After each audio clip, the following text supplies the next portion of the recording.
हरिद्वार भीमगुड़ा क्षेत्र के अग्रवाल भवन में आयोजित दिव्य भागवत कथा। हरिद्वार के भीमगुड़ा क्षेत्र स्थित अग्रवाल भवन में 30 नवंबर 2025 से 6 दिसंबर 2025 तक एक भव्य एवं दिव्य श्रीमद्भागवत कथा का आयोजन किया जा रहा है।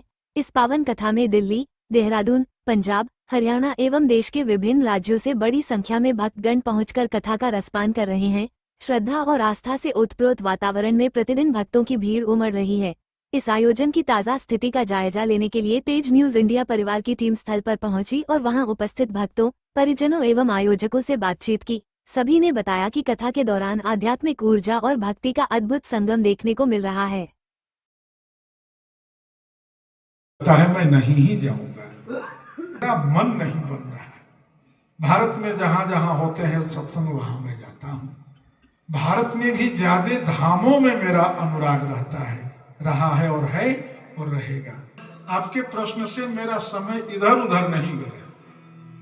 जिस प्रसंग का वर्णन करने में जो समय लगना चाहिए, और हिरण्यकशिपु ने पूछा, बेटे सारी शिक्षाओं में जो सर्वोत्तम बात तुमने पढ़ा है वो क्या पढ़ा है बताओ।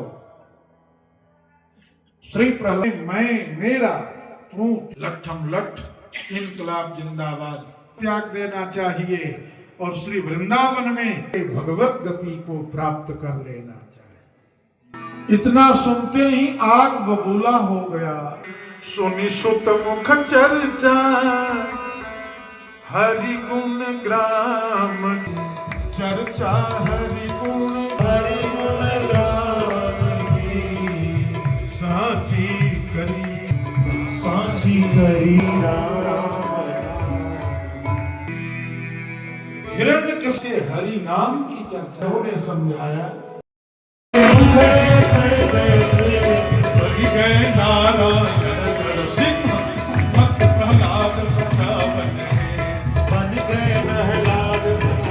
सिंधु ने भक्त उबारा, सिंधु ने भक्त उबारा खिलाकर। सबसे पहले तो आपका हरिद्वार गंगा तट पर स्वागत है। और व्यास जी और आप लोग सब कहाँ से हैं, इसके बारे में मुझे कुछ बताइए आप। जी सर। व्यास जी अयोध्या धाम से पधारे हैं और वहाँ पीठाधीश्वर हैं ये अयोध्या धाम में, वहां से ही आए। हम लोग इनके शिष्य हैं और अब के जो है कुछ ऐसी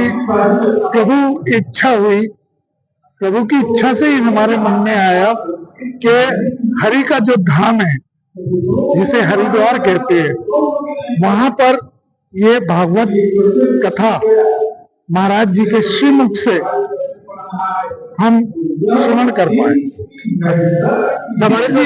जो हमारे व्यास जी है, व्यास जी की हरिद्वार में ये पहली भागवत है, इससे पहले भी व्यास जी ने भागवत की? मेरे ख्याल से पहली बार ये हरिद्वार के अंदर भागवत करने आए। अच्छा, इसमें तो अभी जो मेन अतिथि है आपके जो आए हैं गेस्ट, ये लोग कहाँ से? अधिकतर सारे लोग जो हैं हमारे वो दिल्ली से हैं और कुछ जो है वो हमारे देहरादून से भी आए हुए हैं और चंडीगढ़, पंचकुला, मतलब बहुत लोग जो हैं।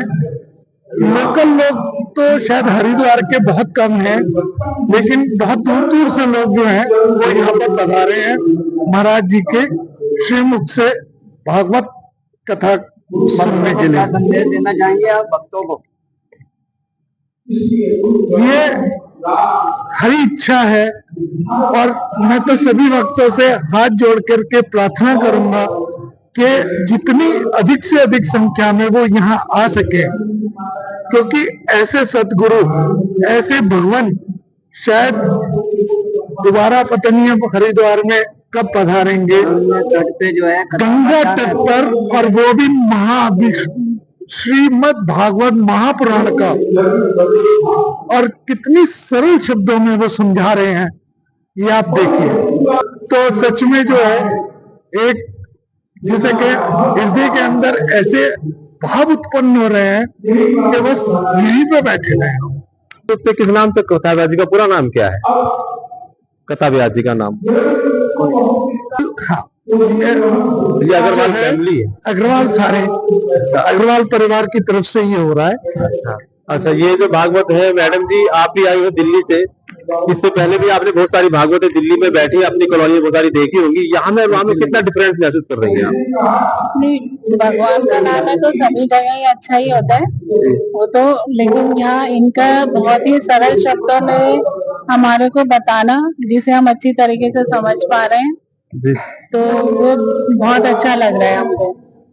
यहाँ जो उनके शब्द है वो इतने सरल है, और जो भी हम उनसे अगर प्रश्न करते हैं उसका उत्तर भी वो इतने अच्छे से हमें समझाते हैं कि हमारे को वो पूरा क्लियर हो रहा है कि हमें किस तरीके से रहना चाहिए। तेज न्यूज इंडिया परिवार से बात करने के लिए बहुत बहुत धन्यवाद, और फिर से आपको बहुत सारी शुभकामनाएं और बधाई। आप हर साल यूं ही हमारे बीच आते रहे और हम आपकी सेवा में यूं उपस्थित हो रहे हैं। बहुत अच्छा लगा, बहुत ही अच्छा, बहुत अच्छा लगा। गंगा तट के मतलब इससे बड़ा पुण्य जो है, महाराज श्री ने बात कही थी कि गंगा तट पर जो पुराण की कथा सुनता है उसको प्रतिदिन एक अश्वमेध यज्ञ का पुण्य प्राप्त होता है। और हमारे को तो प्रभु ने जो है महाराज जी की इच्छा से, गुरु की इच्छा से हम पूरे 7 दिन ये कथा सुन रहे हैं, तो हमारे पुण्य तो बहुत बहुत धन्यवाद हमसे बात करने के लिए।